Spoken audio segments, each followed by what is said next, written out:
Oi, gente, tudo bem? Hoje a gente vai trabalhar um tema do livro Fonte Viva, capítulo 1º, se intitulante A Lição. Nesse capítulo, Emmanuel nos escreve a respeito da segunda epístola de Paulo a Timóteo, capítulo 2, versículo 7, que diz assim: Considera o que eu te digo, porque o Senhor te dará entendimento em tudo.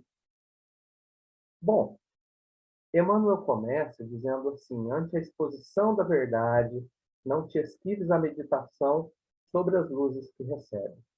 E desse primeiro parágrafo, a gente separou algumas palavrinhas para que a gente possa se aprofundar naquilo que Emmanuel tenta nos passar nessa composição que ele faz, né? A primeira palavrinha é a palavra ante, que significa na presença de, ou em presença de, né? Bom, então ficaria assim, na presença da exposição da verdade. Analisando desse ponto de vista, todo o parágrafo ele é endereçado para quem ouve, né? Não para quem fala. Então, não é para a gente dizer a verdade, é quando a gente ouve, escuta essa exposição da verdade. A segunda palavrinha que a gente separa é a própria exposição. A exposição que vai significar exibição, vem do verbo expor, né? Pôr à vista, explicar. Então, note que a ideia de pôr à vista indica, né, algo que não era até então percebido por nós, né? Algo que é novo, é uma novidade, é um outro ponto de vista, né? Novos conceitos, novas ideias, novos valores, né? Então, novos ou diferentes, né, daquele que a gente tem até então. E a terceira palavrinha que a gente separou para trabalhar é a ideia de verdade, né? Verdade, à luz do dicionário, significa exatidão, coisa verdadeira. Desse ponto de vista, né, do dicionário, essa da letra fria, ela é definitiva, verdade, ponto final, né? Essa seria, então, a compreensão literal da ideia de verdade. No entanto, quando a gente analisa o conceito de verdade à luz do entendimento espírita, a gente tem algo que não é definitivo, né? Algo que é uma aquisição gradual, gradativa, né? Claro que a gente não pode se furtar a trazer alguns exemplos que corroborem essa disparidade entre o conceito literal de verdade e o conceito espírita, né? Então, a gente selecionou aqui, da Revista Espírita de maio de 1865, um texto intitulado A Verdade, que é escrito pelo espírito Pascal, né? Pascal vai nos dizer assim: a verdade, meu amigo, é uma dessas abstrações, não é palpável, para as quais tende, quer dizer, ele se dirige o espírito humano incessantemente, sem jamais poder atingi-la. Olha só o que ele nos coloca, né?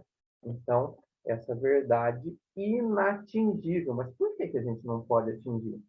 Jamais. Ele coloca jamais, quer dizer, nunca, né? Bom, porque Pascal refere-se ao espírito humano, homem, encarnado, né? Então, nesse conceito, de fato, ela é inatingível, né?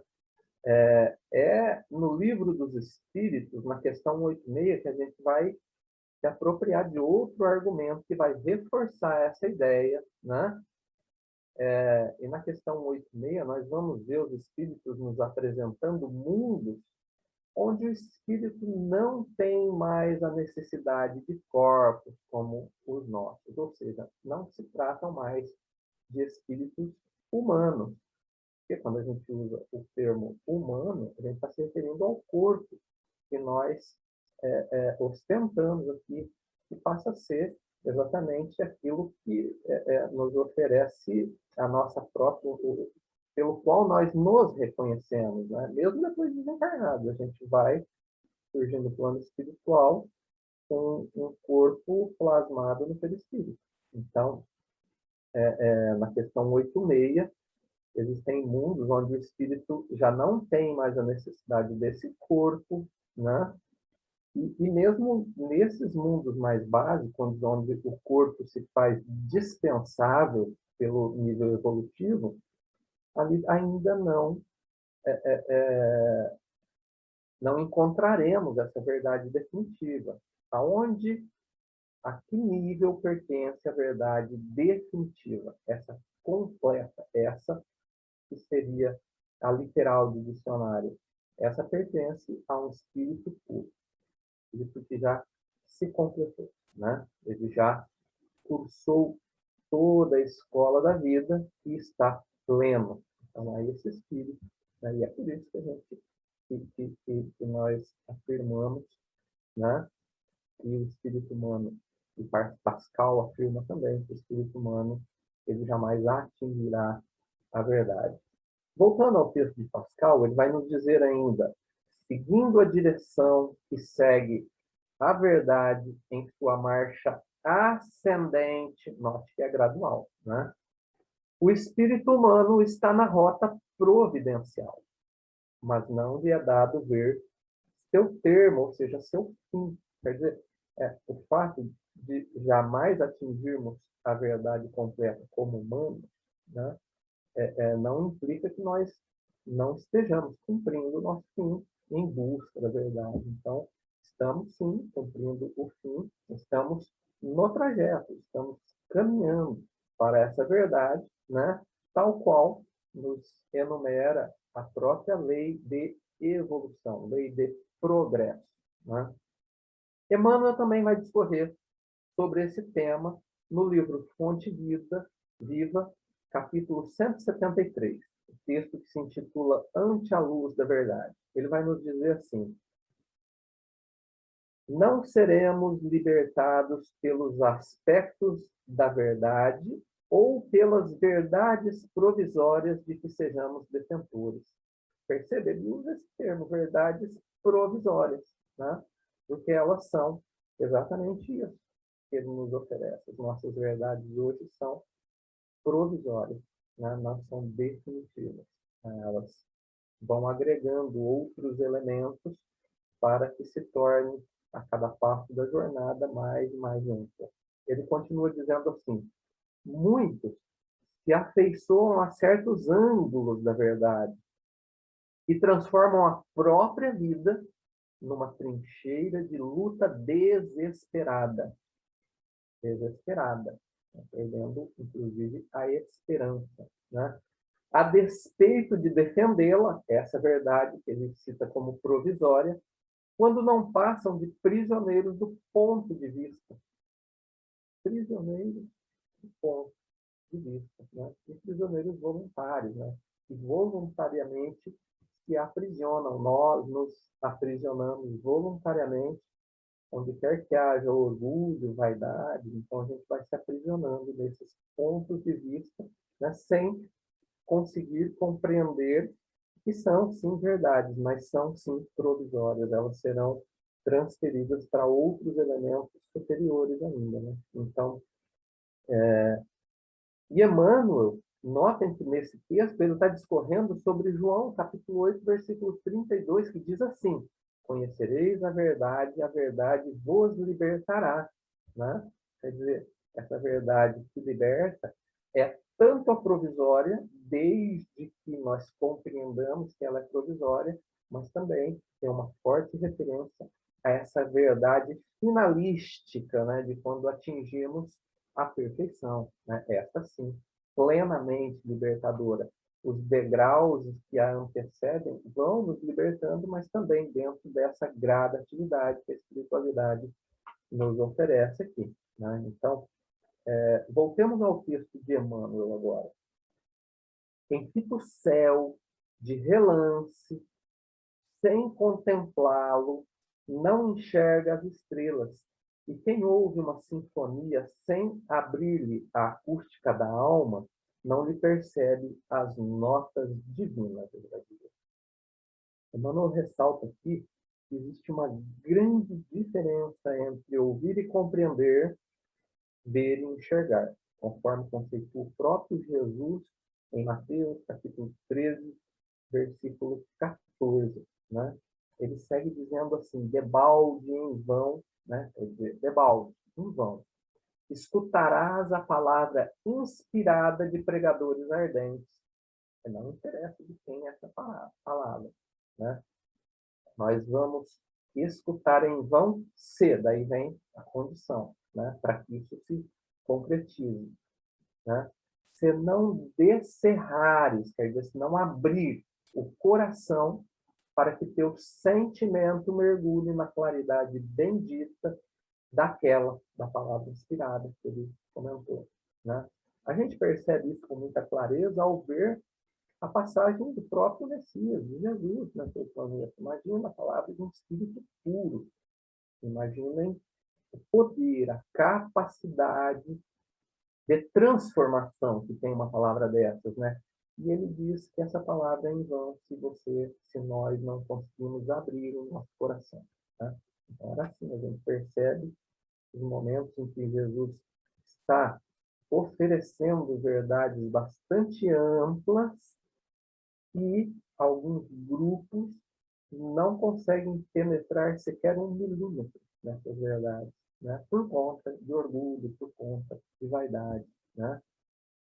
Bom, e agora vem um daqueles momentos em que Emmanuel é completamente explícito. Ele vai dizer assim, inúmeros seguidores do Evangelho.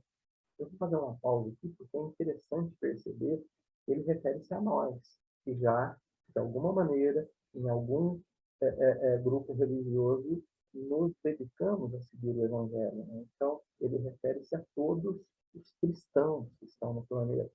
Então, inúmeros seguidores do Evangelho se queixam da incapacidade de retenção dos ensinos da Boa Nova, do próprio Evangelho. Não dá para reter isso que o Cristo, isso que os evangelistas nos apresentam.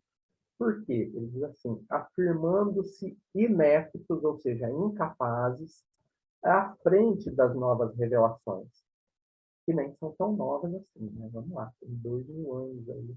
Né?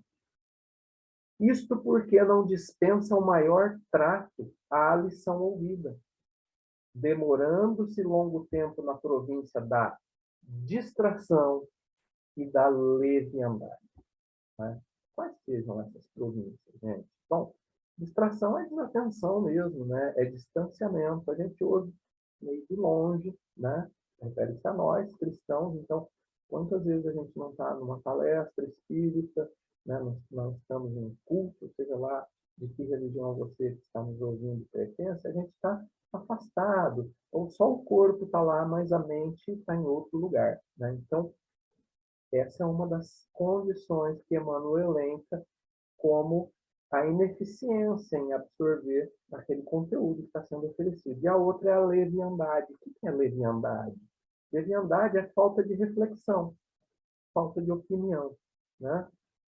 Quer dizer, eu até estou lá quando está sendo dito, mas eu me esquivo de refletir sobre aquilo, né? De pensar profundamente sobre aquilo naquele momento e nos momentos que se seguem, né? Quando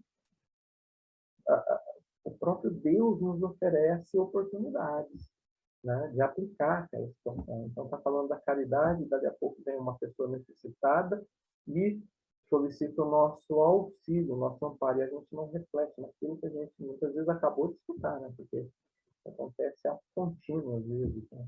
Ou não, mas a gente precisa, então, refletir, segundo, primeiro, prestar atenção, segundo, refletir nos conceitos que recebemos.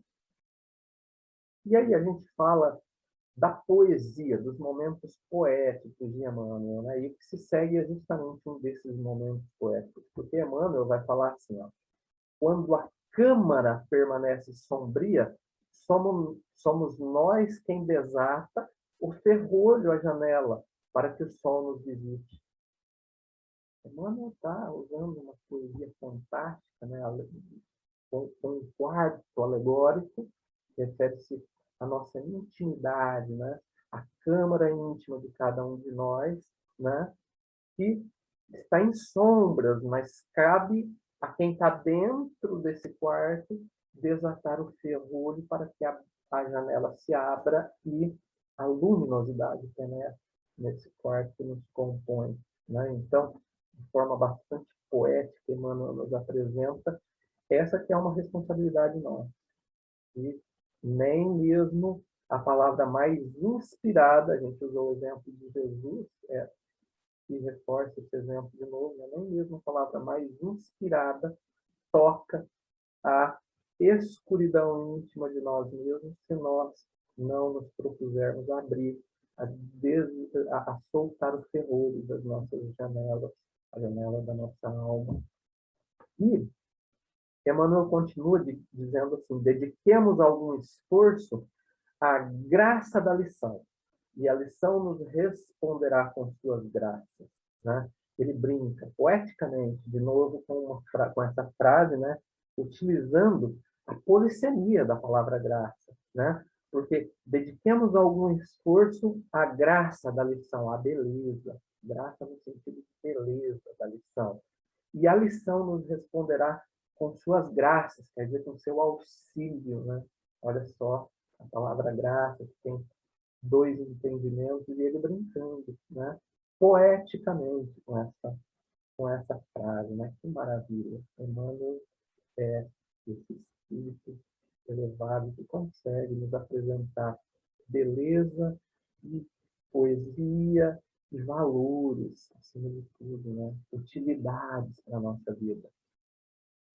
E aí ele nos apresenta, então, ele sai um pouco dessa postura poética e vai nos apresentar, então, agora lições, né? Ele diz assim: o apóstolo dos gentios, referindo-se a Paulo, é claro na observação. Considero o que te digo, porque então o Senhor te dará entendimento em tudo, referindo-se à carta de Paulo. E aí ele vem explicar. Considerar significa examinar, atender, refletir e apreciar. Lembremos-nos que Emmanuel ele está falando das lições que nos chegam. Então, examinar é examinar o quê? A lição que nos chega. Esse é o grande sentido, né? Examinar o que é a lição que nos chega. Então, ele reitera que é necessário que a gente se debruce, que a gente reflita, né? Naquele ensinamento que está chegando. Atender, quer dizer, depois de examinar, chegaremos às nossas conclusões, né? A respeito daquela lição. Chegaremos ao entendimento do que fazer. E, a partir daí, temos que atender esse entendimento. Ou seja, colocar as mãos à obra, colocar aquele ensinamento que passa a fazer parte da nossa consciência em prática. Refletir. Bom, como a atividade vem de forma continuada e cronológica, refletir nos conduz a, após esse momento que nós colocamos em prática, verificar o que se produziu daquela nossa atitude, porque nós eventualmente nos equivocamos, o nosso entendimento não é exatamente aquele de Jesus.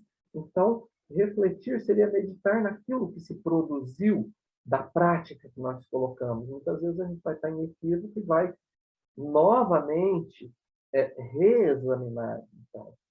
E, finalmente, apreciar, quer dizer, avaliar. Seria o momento em que, finalmente, nós atingimos de forma produtiva o entendimento e a prática da lição em nossas vidas, consolidando aí o que Jesus vai chamar de tesouro que a traça não rói e que ladrão não rouba, a água que não descedenta, quer dizer, aquela água que mata a sede para sempre, né?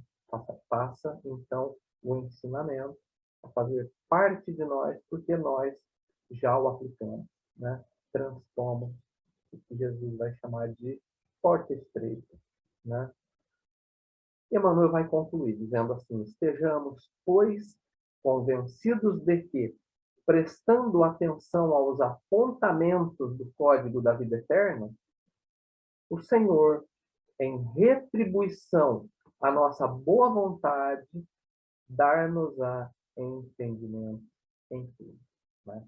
Aqui Emmanuel encerra dizendo que, por mais que você erre, é importante a tua vontade. É importante que a tua vontade seja boa, a qualidade dela, ou seja, que a intenção que move o ato seja positivo, esteja em equilíbrio com a lei. Eu penso que ele nos oferece essa última consideração para aqueles momentos em que a gente achava que estava fazendo o correto e acaba percebendo que se equivocou. Né? E, eventualmente, a gente acaba ficando preso no campo da autoculpa, da autopunição. Ele está dizendo aqui que interessa mais do que o que gerou a vontade que moveu o ato. Né? E se a nossa vontade é boa, o que ele vai chamar de boa vontade, ele diz que o Senhor dá-nos a entendimento em tudo, ou seja, amplia a nossa possibilidade de compreensão, para que a gente perceba, então, o nosso equívoco e, como sendo detentores de boa vontade, a gente modifique a nossa conduta, né? E só assim um erro também é útil. Né? Um erro é útil quando ele nos oferece oportunidade de mudança de conduta. Né? Então, nós encerramos aqui as considerações acerca do texto. Esperamos que ele tenha utilidade para todos nós. Né? Desejamos aí uma semana de muitas bênçãos e de muita luz.